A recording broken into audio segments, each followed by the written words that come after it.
নমস্কার, আমি সুশ্বেতা বসাক, বিভাগ খ, বিষয় আবৃত্তি। সর্বভারতীয় সঙ্গীত ও সংস্কৃতি পরিষদের অনলাইন সাংস্কৃতিক প্রতিযোগিতা 2025-এ অংশগ্রহণ করছি। আমার আজকের নিবেদন কবি নীরেন্দ্রনাথ চক্রবর্তীর লেখা অমলকান্তি। অমলকান্তি আমার বন্ধু। স্কুলে আমরা একসঙ্গে পড়তাম। রোজ দেরি করে ক্লাসে আসতো, পড়া পারত না। শব্দরূপ জিজ্ঞেস করলে এমন অবাক হয়ে জানলার দিকে তাকিয়ে থাকতো যে দেখে ভারী কষ্ট হতো আমাদের। আমরা কেউ মাস্টার হতে চেয়েছিলাম, কেউ ডাক্তার, কেউ উকিল। অমলকান্তি সেসব কিছু হতে চায়নি। সে রোদ্দুর হতে চেয়েছিল।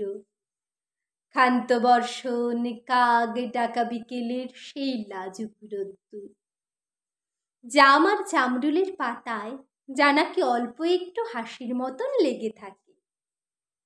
আমরা কেউ মাস্টার হয়েছি, কেউ ডাক্তার, কেউ উকিল। অমলকান্তি রোদ্দুর হতে পারেনি। সে এখন অন্ধকার একটা ছাপাখানায় কাজ করে।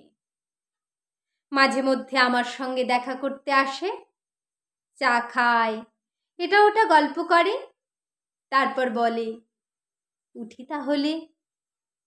আমি ওকে দরজা পর্যন্ত এগিয়ে দিয়ে আসি। আমাদের মধ্যে যে এখন মাস্টারি করে, অনায়াসে সে ডাক্তার হতে পারত। যে ডাক্তার হতে চেয়েছিল, উকিল হলে তার এমন কিছু ক্ষতি হতো না। অথচ সকলেরই ইচ্ছে পূরণ হলো, এক অমলকান্তি ছাড়া। অমলকান্তি রোদ্দুর হতে পারেনি। সেই অমলকান্তি রোদ্দুরের কথা ভাবতে ভাবতে ভাবতে ভাবতে যে একদিন রোদ্দুর হতে চেয়েছিল। নমস্কার।